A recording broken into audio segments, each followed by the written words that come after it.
Hello বন্ধুরা, কেমন আছেন আপনারা? আমিও ভালো আছি। আজকে একটা অন্যরকম ভিডিও নিয়ে এলাম। বলতে পারেন এটা আমার ইন্ট্রোডাকশন ভিডিও। নমস্কার, আমি হলাম পিউ। আমি আমার মেয়ে আর স্বামীকে নিয়ে থাকি। আমার মেয়ের বয়স 6। মেয়ে আর স্বামী দুজনেই বেরিয়ে গেছে সকালবেলাতেই। মেয়ে গেছে স্কুলে আর স্বামী গেছে অফিসে। আর তাই এই সময়টাকেই আমি আমার নিজের জন্য বেছে নিয়েছি।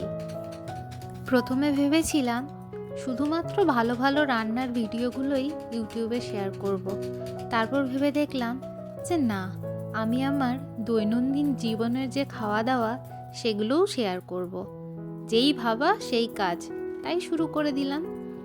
আজকে সেরকমই একটা ভিডিও নিয়ে এসেছি। আসলে কি বলুন তো, বেশ কয়েকদিন খুব খাওয়া দাওয়া হয়েছে, তাই আজকে একটু হালকা খেতে ইচ্ছে করলো। সেজন্যেই ফ্রিজ হাতড়ে দেখলাম কয়েকটা উচ্ছে পড়ে আছে, তাই সেই উচ্ছেগুলোকে বার করে নিলাম। সাথে নিলাম দুটো আলু। সেই আলু আর উচ্ছেটাকে ভালো করে কেটে নিলাম। কেটে রান্না করতে বসিয়ে দিলাম। আজকে আমার মেনুতে কি হবে বলুন তো?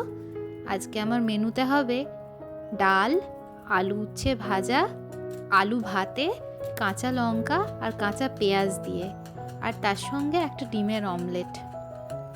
বিশ্বাস করুন, আমি এরকম সাধারণ খাওয়া দাওয়ার খেতে খুব ভালোবাসি। আমার মেয়েও ভালোবাসে। আমার মেয়ের ফেভারিট খাবার হলো আলু পোস্ত। আগে আমি চাকরি একটা করতাম, তবে এখন পুরোপুরিভাবে হাউসওয়াইফ। মেয়ে হওয়ার পর চাকরিটা আমাকে ছেড়ে দিতে হয়, আর তারপর কোনো দিন নিজের জন্য ভেবে উঠতে পারিনি। তবে এখন কি জানি কি মনে হলো যে নিজের জন্য একটু সময় বার করে কিছু একটা করি, আর সেই জন্যেই এই ইউটিউব চ্যানেলটা খুললাম। খুলে বেশ কয়েকটা রেসিপি ভিডিও আপলোডও করলাম, কিন্তু ওই যে কি একটা হয় না, মনের ভিতরে কেমন যেন শান্তি পাচ্ছিলাম না।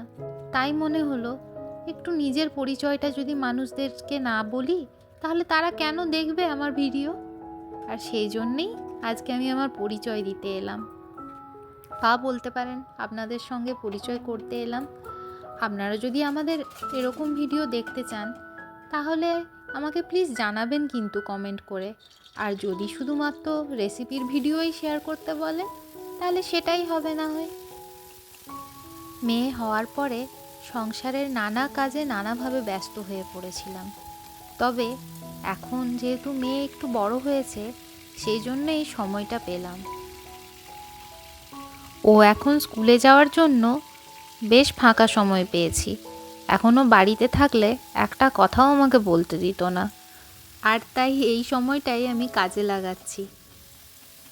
আমার স্বামী সকালবেলাতেই টিফিন নিয়ে বেরিয়ে গেছে। এইটাই ও লাঞ্চে খাবে। এইসব রান্না কিন্তু আমি দুপুরে নয়, সকালেই বানিয়েছি। শুধুমাত্র মেয়ের আর আমার ডিমের অমলেটটা আমি দুপুরে খাওয়ার আগে ভেজে নিয়েছিলাম। রান্নাটা আমার বরাবরই খুব ভালো লাগে, তাই এই রান্না বিষয়টাকেই বেছে নিলাম আমার চ্যানেলের জন্য। এই দেখুন, কথা বলতে বলতে আমার আলু উচ্ছে ভাজাটা কিন্তু হয়ে গেছে। এবারে আমি ডালটাকে বসিয়ে নেব। মুসুরির ডাল আমার হাজবেন্ড খেতে খুব ভালোবাসে। একটু পেঁয়াজ ফোড়ন দিয়ে হলে তো আরোই ভালো হয়। আমাদের এখানে না ঠান্ডাটা বেশ ভালোই পড়েছে, সেই জন্য রাত্রেবেলায় আর আলাদা করে সবজি বানাতে ইচ্ছে করে না। দিনের বেলাতেই আমি রাত্রে সবজিটাকে বানিয়ে রেখে দিই। আমাদের বাড়িতে রাত্রেবেলায় সবাই রুটি খায়, এমনকি আমার 6 বছরের বাচ্চাটাও রুটি খেতেই পছন্দ করে। ভাত তো একেবারেই পছন্দ করে না, কিন্তু আমি তো 1 নম্বরের ভেতো বাঙালি। আমি ভাত খেতে খুব ভালোবাসি, তাই আমি দিনের বেলাটা কিন্তু ভাতটাই রাখি। আমার হাজবেন্ড আর মেয়ের কিন্তু ভাত না হলেও চলে যাবে। আমার রান্নার চ্যানেল খোলার আরও একটা উদ্দেশ্য আছে। উদ্দেশ্যটা হলো সহজ উপায়ে কিভাবে ভালো রান্না করা যায়। একটা রান্না করতে গেলে তো অনেক কিছু জিনিস লাগে, যেগুলো আমাদের ঘরে সবসময় অ্যাভেলেবেল থাকে না। আর যে জিনিসগুলো ঘরে অ্যাভেলেবেল থাকে, সেই জিনিসগুলো দিয়ে কি করে ভালো রান্না করা যায়, সেটাই আমার সবাইকে দেখানোর ইচ্ছে ছিল।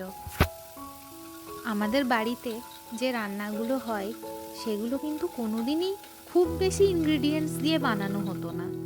আমি ভাবতাম যে কেন এত কিছু দিয়ে তো বানানো হচ্ছে না, তাও তো খেতে খুব স্বাদ।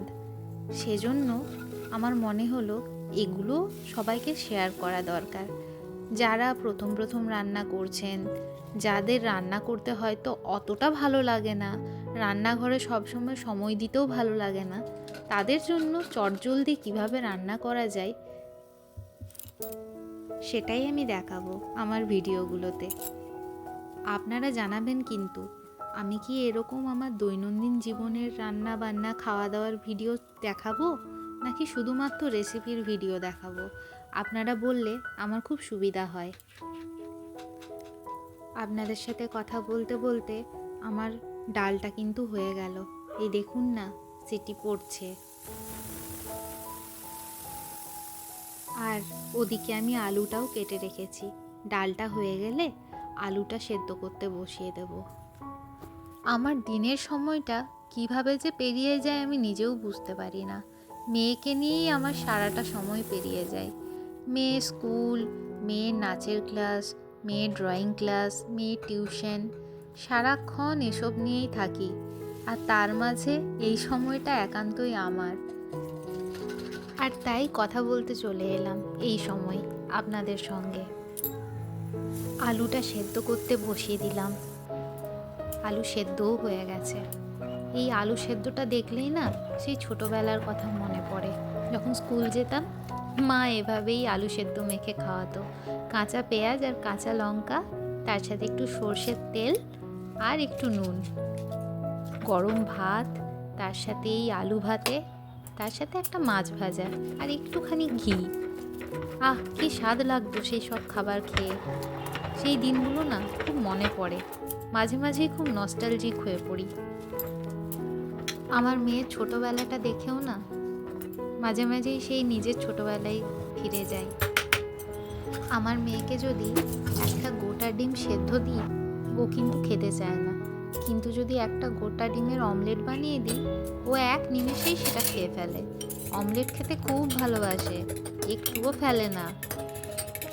আর তাই যেদিন কিছুই থাকে না ওর জন্য একটা অমলেট ভেজে দিলেই ও খুব খুশি হয়ে যায়।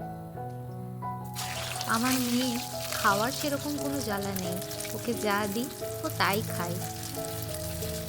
বলতে বলতে আমার অমলেট ভাজাও প্রায় হয়ে গেল। এবারে মেয়েকে খাইয়ে নেব। মেয়ের খাওয়া হয়ে গেছে, এখন নিজের জন্য প্লেটটা সাজিয়ে নিই। আমার মেয়ে নিজে হাতেই খেতে শিখে গেছে এখন।